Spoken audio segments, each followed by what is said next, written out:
So since we are quite late in time, I would directly go to Ludwig Karg from Baum.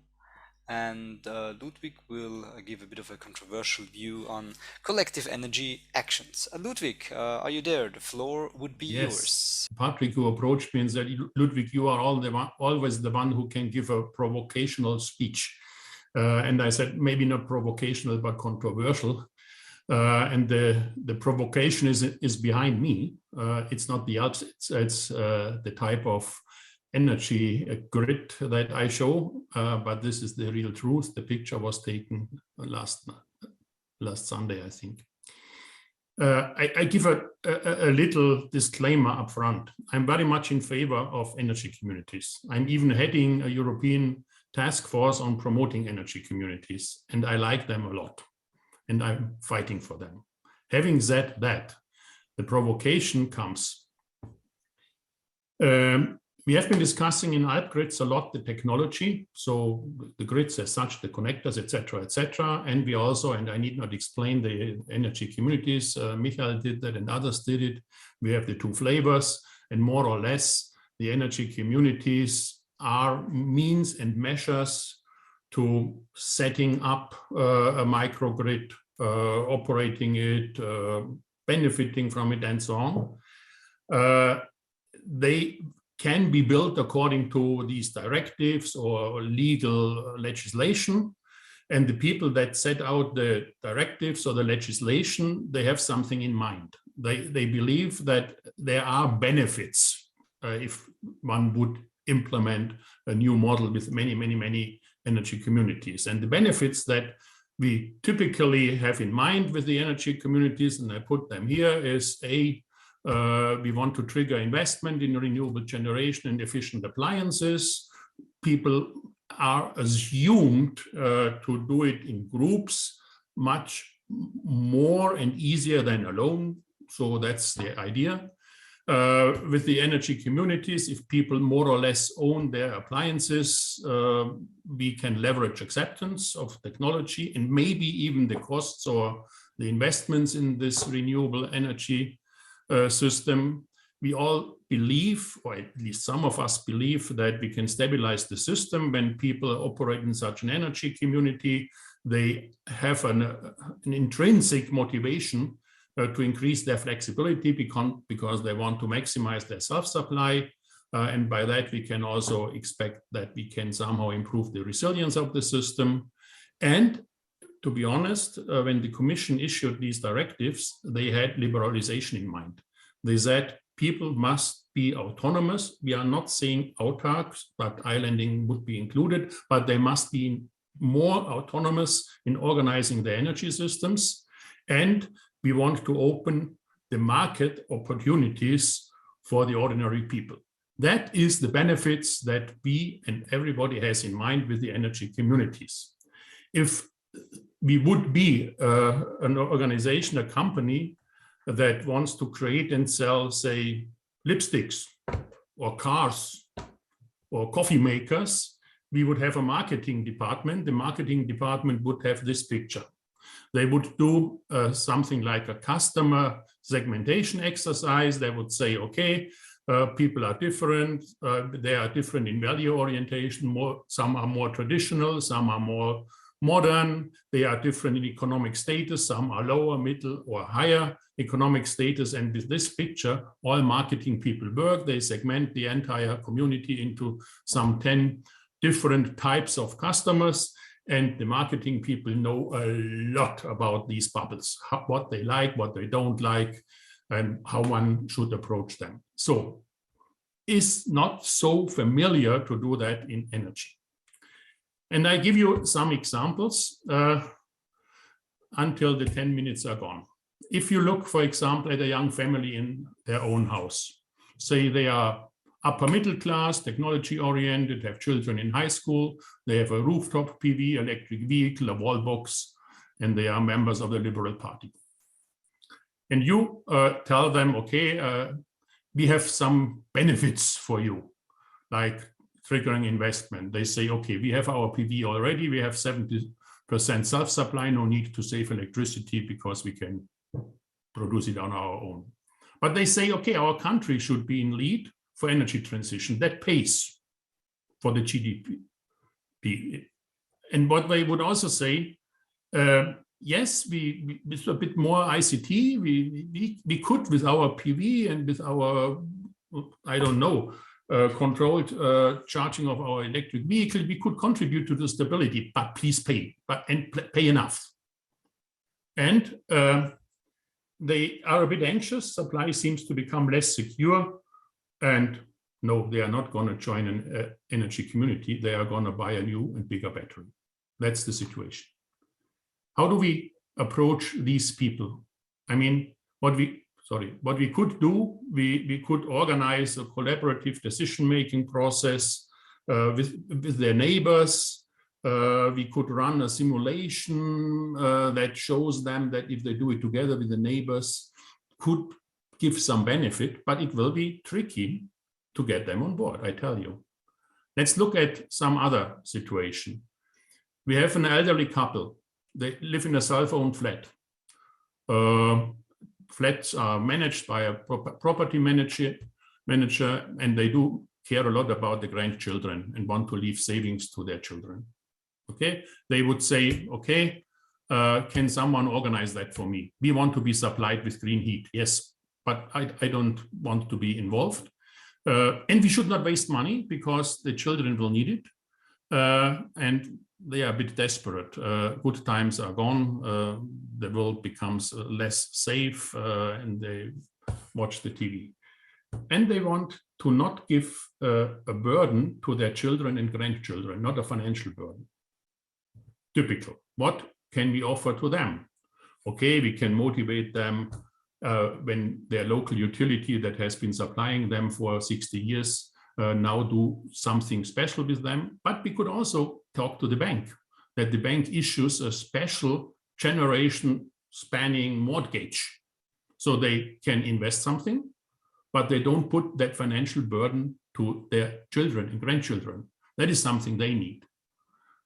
I think I have to run. We have a student in a dormitory. A student is, of course, also different. The student most probably is a bit in favor of Africa, and he wants to have a blockchain, and with the blockchain they can support an African community. Completely different approach, but maybe we could talk him or her into organizing Mieterstrom or something, self-supply system in their dormitory. But different. Now we have the world traveling couple.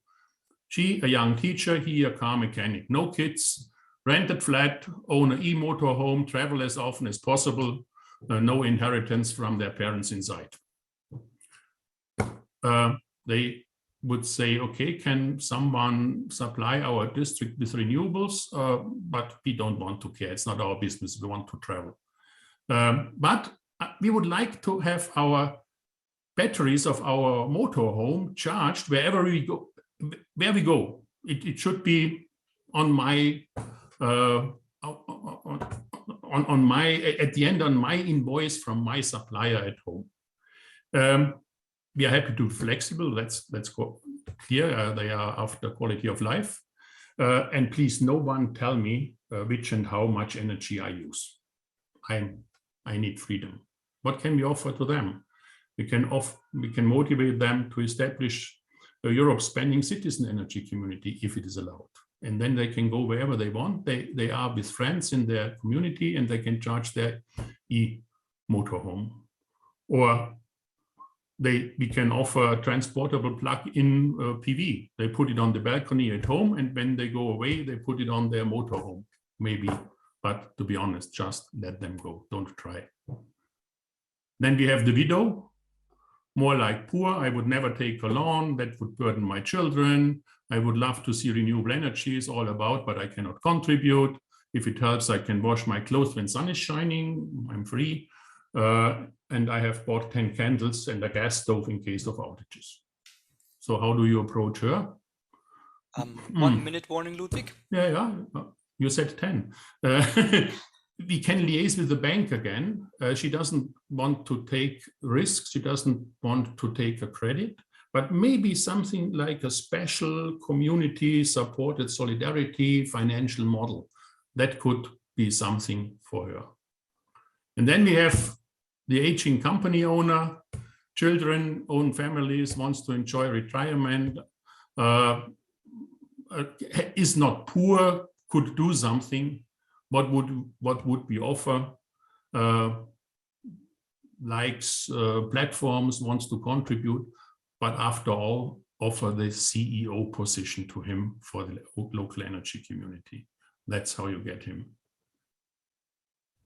At the end, what I wanted to say is there are so many different needs and expectations that people have, and we have looked at these different flavors of collective approaches.